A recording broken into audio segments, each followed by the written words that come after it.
इस कहानी की शुरुआत एक ग्रोसरी स्टोर से होती है, जहां पर कुछ गुंडे आकर तोड़फोड़ करके शॉपकीपर को धमकाने लगते हैं और उससे पैसे लूटते हैं। लेकिन यहाँ पैसे कम थे, तो वो शॉपकीपर को धमकाकर उससे लॉकर की चाबी मांगते हैं। तो तभी यहाँ ओकजू आ जाती है, जो इन गुंडों को इग्नोर करके शॉपकीपर से अपना बिल करवाने लगती है। लेकिन अब शॉपकीपर के पास उसे वापस देने के लिए छुट्टे नहीं थे, तो ओकजू उन गुंडों के लूटे हुए पैसों में से अपने पैसे वापस ले लेती है। तो तब उनमें से एक गुंडा ओकजू के गले पर चाकू रख देता है और फिर उसे धमकाकर उससे पैसे मांगता है। लेकिन उसे पता नहीं था कि वो कितनी बड़ी गलती कर रहा है। जहां अब ओकजू इन दोनों के साथ अकेले लड़ती है और इन दोनों को एक डिब्बे से मार मार कर नॉकआउट कर देती है।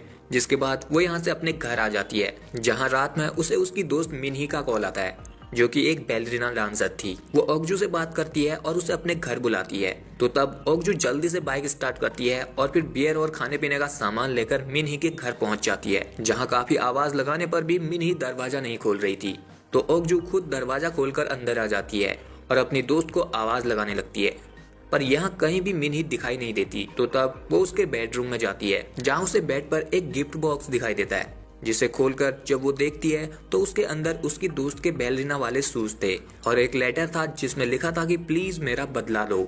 जो देखकर ओकजू घबरा जाती है और वो तुरंत अपनी दोस्त को कॉल करती है। तो तब उसे यहाँ अपनी दोस्त का फोन उसी के वॉशरूम में मिलता है और वहाँ उसकी दोस्त ने बाथटब में अपनी नस काटकर अपनी जान दे दी थी, जिसे देखने के बाद ओकजू को बहुत दुख पहुंचता है और वो यहाँ से बाहर आ जाती है। जहाँ जब वो फिर से उस लेटर को देखती है तो उसे उस लेटर में एक आदमी का इंस्टाग्राम आईडी मिलता है, जो कि उसकी दोस्त ने उसके लिए छोड़ा था। जिसे देखने के बाद अब ओकजू तुरंत अपने घर आती है और इस इंस्टाग्राम आईडी को ढूंढकर उसे मैसेज करने लगती है। लेकिन वहां से उसे कुछ खास रिप्लाई नहीं आता। जिसके बाद जब वो अपनी दोस्त के साथ खींची हुई फोटोज को देख रही थी तो उसे वो दिन याद आता है जब वो मिन्ही से पहली बार मिली थी। दरअसल वो अपने बर्थडे के दिन केक लेने के लिए एक बेकरी शॉप पर गई थी, जहां उसे मिन्ही मिली थी, जो कि ओकजू को पहले से जानती थी, क्योंकि वो दोनों एक ही स्कूल से थे और दोनों ही क्लासमेट थे। पर ओकजू को वो याद नहीं थी। तो तब मिन्ही उसे अपने बारे में बताती है कि वो एक बैलरीना डांसर है और यहाँ वो पार्ट टाइम जॉब करती है। इसके बाद वो ओकजू से उसके काम के बारे में पूछती है, तो ओकजू उसे बताती है कि वो वीआईपी लोगों की सिक्योरिटी वगैरह देखने का काम करती है। जिसके बाद से इन दोनों के बीच एक अच्छी दोस्ती होना शुरू हो जाती है। ओकजू, जो कि अपनी लाइफ में पूरी तरह अकेली थी, उसे हंसने की भी कोई वजह नहीं मिलती थी, पर जब से मिन्ही उसकी जिंदगी में आई थी तो वो उसके साथ खुश रहने लगी थी और अब उसके लिए अपना सिर्फ मिन्ही थी, क्योंकि उसके आने के बाद ही उसने अपनी जिंदगी को खुलकर जीना सीखा। इससे पहले तक तो वो अपनी जिंदगी बस काट रही थी। उसे लगा था कि वो एक दिन ऐसे ही काम करते करते मर जाएगी। अब यहाँ ओकजू जब अपनी दोस्त को याद कर रही थी तो उसकी दोस्त के फोन में एक कॉल आता है, जिसे जब ओकजू उठाती है तो उसमें एक आदमी बात कर रहा था, जो कि उसे और उसके परिवार को मारने की धमकी देकर उसे एक ब्रिज पर बुलाता है। उसे लगा था कि फोन मिन्ही ने उठाया है, लेकिन यहाँ फोन तो ओकजू ने उठाया था। इसलिए वो अब अपनी दोस्त का फोन लेकर उस ब्रिज के पास पहुंच जाती है, जहां थोड़ी देर इंतजार करने के बाद वो आदमी एक कार से आता है। इस आदमी का नाम मिस्टर चोय था, जो कि सैप की आड़ में ड्रग्स और लड़कियों का धंधा करता था। अब यहाँ पर भी वो कुछ लोगों को ड्रग्स बेचता है और फिर मिन्ही को दोबारा कॉल करता है, जहाँ मिन्ही का फोन इस वक्त ओकजू के पास था और वो इस बार नहीं उठाती। जिसके बाद जब वो आदमी यहाँ से जाने लगता है तो ओकजू उसका पीछा करके उसके घर का पता लगा लेती है। और फिर अगले दिन जब मिस्टर चोय अपने घर से बाहर जाता है तो ओकजू चुपके से उसके घर में घुस जाती है, जहाँ सबसे पहले वो उसके घर में एक माइक्रोफोन लगा देती है और फिर इस घर की तलाशी लेना शुरू करती है। जहां जब वो चोय की अलमारी को खोलती है तो उसके अंदर उसे 50 शेड्स ऑफ ग्रे वाले सारे सामान मिलते हैं और इधर अलग अलग पेन ड्राइव भी थी, जिनके ऊपर अलग अलग लड़कियों के नाम थे। और तभी उन पेन ड्राइव में ओकजू को उसे अपनी दोस्त का भी नाम मिलता है, जिसे जब वो अपने फोन में लगाकर देखती है तो उसमें मिस्टर चोय उसकी दोस्त को बेहोश करके उसके साथ 50 शेड्स वाली हरकतें कर रहा था।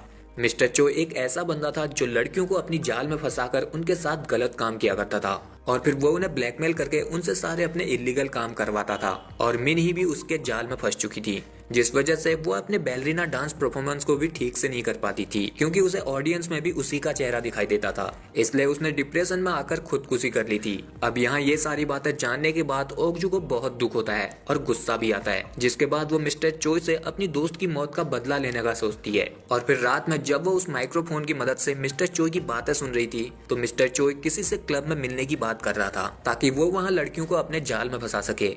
जो सुनने के बाद ओकजू अपनी दोस्त की एक ड्रेस पहनकर उसी क्लब में पहुंच जाती है जहां पर कि मिस्टर चोय था। अब यहाँ जब ओकजू उस पर नजर रख रही थी तो चोय उसे देखकर उस पर ही लाइन मारने के लिए आ जाता है और उसे ड्रिंक ऑफर करता है। तो तब ओगजू उसके साथ बात करती है और फिर उसके साथ चली जाती है, जहाँ चोई उसे अपने घर नहीं ले जाता बल्कि वो उसे अपने जानने वाले के होटल में ले जाता है। वो अक्सर लड़कियों को अपनी बातों में फंसाकर इसी होटल में लाता था और फिर उनके साथ अपनी गंदी वीडियोस बनाया करता था। अब ये दोनों जब होटल में थे तो इधर चोई ओगजू को ड्रिंक करने के लिए देता है, जिसमें कि उसने बेहोशी की दवाई मिलाई थी, पर ओगजू उसे नहीं पीती और उसके सामने बेहोश होने का नाटक करने लगती है। जिसके बाद चोई अपने असली साइको वाले अवतार में आता है। वो अपने साथ एक बैग लाया था जिसमें उसके अलग अलग फैंटेसीज को पूरा करने वाले सारे सामान थे, जिसमें से वो अब एक मास्क पहनता है और कैमरा लेकर ओगजू के साथ अपनी गंदी वीडियो बनाने लगता है। पर इससे पहले ही यहाँ ओगजू उस पर एक चाकू से हमला कर देती है, लेकिन चोई भी बहुत आरामी था, वो उसके चाकू को हाथ से पकड़ लेता है। जिसके बाद अब यहाँ इन दोनों की फाइट होने लगती है, जहाँ लड़ते वक्त ओगजू उसके गाल में चाकू घुसाकर उसके मुंह से बाहर निकाल देती है। और फिर जब वो उसे जान से मारने वाली थी तो तभी इधर चोई का वो होटल वाला दोस्त आ जाता है, जो शॉटगन से ओगजू को मारने के लिए उस पर गोलियां चलाने लगता है, जिससे एक गोली ओगजू के हाथ को छूकर निकल जाती है। तो तब ओगजू उसे चकमा देकर उस रूम से बाहर आ जाती है और उस दरवाजे को बंद कर देती है। लेकिन बाहर तो एक आदमी चेनसो लेकर उसका इंतजार कर रहा था, जो उसे मारने के लिए दौड़ते हुए आता है। तो तभी बगल वाले रूम का दरवाजा एक लड़की खोल देती है, जिससे वो आदमी उस दरवाजे से टकराता है और उस चेनसो से उसी का पांव कट जाता है। जिसके बाद ओगजू और ये स्कूल गर्ल जो कि इनके कैद में थी, चोई की ही लंबरगिनी लेकर यहाँ से भाग जाते हैं। और फिर अगले दिन जब चोई की आंख खुलती है तो वो एक हॉस्पिटल में था, जहाँ उसका बॉस मिस्टर यांग आया था और उसका पूरा गैंग ड्रग्स और वुमेन ट्रैफिकिंग का काम करता था। उसने लड़कियों को किडनैप करने का काम चोई को दिया था, लेकिन चोई उन लड़कियों के साथ अपनी गंदी फैंटेसीज को पूरा करने के लिए वीडियोस बनाया करता था। जो सारी बातें जानने के बाद अब मिस्टर यांग चोई को धमकाता है और उसे उस भागी हुई लड़की और ओगजू का पता लगाने के लिए कहता है, नहीं तो वो लोग मुसीबत में पड़ जाएंगे। तो तब चोई उसे कहता है कि वो उन दोनों को पकड़कर जल्द से जल्द सब कुछ ठीक कर देगा।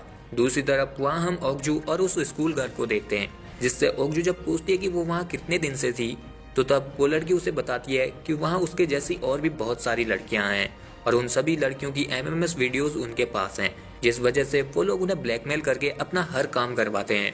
अगर उन्होंने नहीं किया तो वो लोग उनकी ऑब्सीन वीडियोस को इंटरनेट पर वायरल कर देते हैं। जिसके बाद वो लड़की ओगजू से कहती है कि मैं हर रोज दुआ करती थी कि कोई आए जो इन सबको जान से मारकर ये सब खत्म कर दे। दूसरी तरफ वहाँ चोई अब अपने एक फार्मासिस्ट दोस्त से मिलता है, जिससे वो अपनी बेहोशी की दवाइयाँ वगैरह लेता था।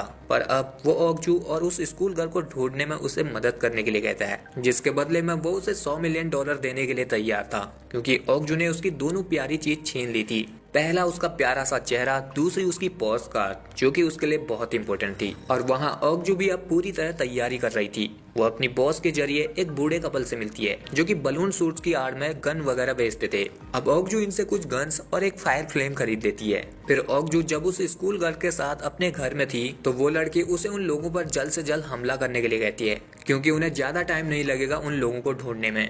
तब ओगजू उसे कहते हैं कि उन्हें जल्दबाजी नहीं करनी चाहिए, क्योंकि वो एक बार उसे मारने में फेल हो चुकी है, इसलिए वो लोग भी अब तैयार बैठे होंगे। जिसके बाद वो खाने का सामान लेने के लिए बाहर आ जाती है। वहीं दूसरी तरफ चोई जब अपने फार्मासिस्ट दोस्त के साथ था तो उन्हें गाड़ी धोते वक्त कार के नीचे एक ट्रैकर लगा हुआ मिलता है, जिसे कि ओगजू ने लगाया था। लेकिन अब वो लोग इस ट्रैकर के कनेक्शन के जरिए ओगजू के घर पहुंच जाते हैं, जहाँ की वो स्कूल घर थी, जिसे कि ये लोग पकड़ लेते हैं। और फिर ओगजू जब बाहर से खाने का सामान लेकर वापस आती है तो ये दोनों उस पर हमला कर देते हैं, लेकिन ओगजू इन दोनों से लड़कर यहाँ से खिड़की से कूदकर भाग निकलती है। जिसके बाद अगले दिन चोई अपने बॉस मिस्टर यांग से मिलता है और उसे झूठ बोलता है कि उसने ओगजू को मारकर दफना दिया है ताकि वो उसे गोली न मारे। लेकिन उसका बॉस उसे कहता है कि मैंने तुम्हें उसे यहाँ लाने के लिए कहा था, उसे जान से मारने के लिए नहीं कहा था।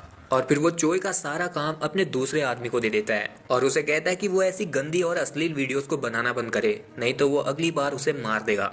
जिसके बाद वो यहाँ से चला जाता है। ये जगह वैसे तो एक हॉर्स फार्म थी, पर यहाँ इसकी आड़ में मिस्टर यांग अपनी पूरी गैंग के साथ ड्रग्स और अफीम वगैरह का धंधा चलाता था। और यहाँ चोई ने उस स्कूल गर्ल को भी पकड़ के रखा था, जिसे अब ये दोनों टॉर्चर करके उससे ओगजू का पता पूछते हैं, पर उसे उसके बारे में कुछ पता नहीं था।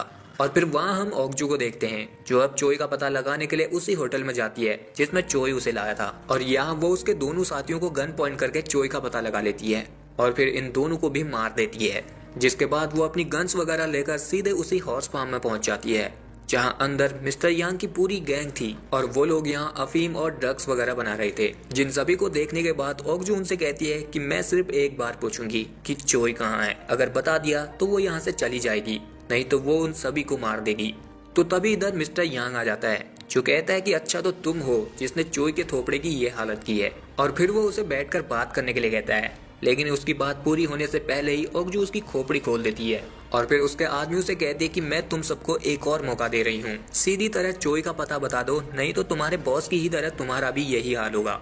लेकिन उसे यहाँ कोई जवाब नहीं मिलता तो ओगजू उन पर गोली चलाने लगती है, पर उसकी गोली अब खत्म हो चुकी थी, जो देखकर अब यहाँ ये सभी गुंडे उसे मारने के लिए उस पर हमला कर देते हैं। लेकिन तभी ओगजू अपने पीछे से एक और गन निकालती है और इन सब से लड़कर इन सबको हेडशॉट मारना शुरू करती है। जहाँ ये सभी लोग इतने ज्यादा थे फिर भी ओगजू इन सबको 5 मिनट के अंदर ही निपटा देती है। और फिर वो मिस्टर यांग के सबसे खास आदमी को गन पॉइंट करके उससे चोई के बारे में पूछती है, तो वो भी उसे कुछ नहीं बताता क्योंकि उसे चोई के बारे में कुछ पता नहीं था।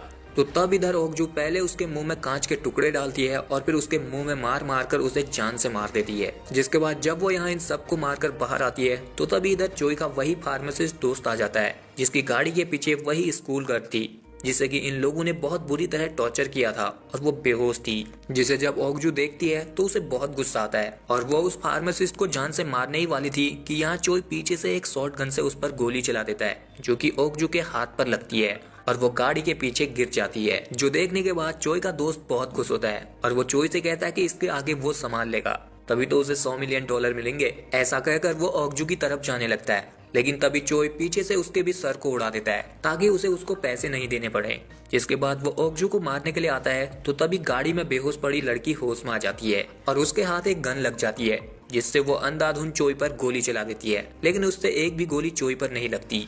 तब ये देखकर चोई पहले उसी का काम तमाम करने वाला था, लेकिन तभी ओगजू उसके दोनों पैरों पर गोलियां बरसा देती है। जिसके बाद अब ये दोनों उसको उसी की पॉस में डालकर समुद्र के किनारे ले आते हैं, जहां अब चोई ओगजू से अपनी जान की भीख मांगता है और उससे पूछता है कि तुम ऐसा क्यों कर रही हो, तुम इतनी छोटी सी बात को इतना आगे क्यों खींच लाई हो, उसने तो उसके साथ कुछ ऐसा वैसा भी नहीं किया। तो तब ओगजू उसे अपनी दोस्त मिनही के बारे में बताती है और उसे कहती है कि उसके लिए, जो सुनने के बाद अब मिस्टर चोई को समझ में आता है कि ओगजू उसे क्यों मार रही है, क्योंकि उसने उसकी दोस्त के साथ भी अश्लील वीडियो बनाई थी जिस वजह से उसने खुदकुशी कर ली थी।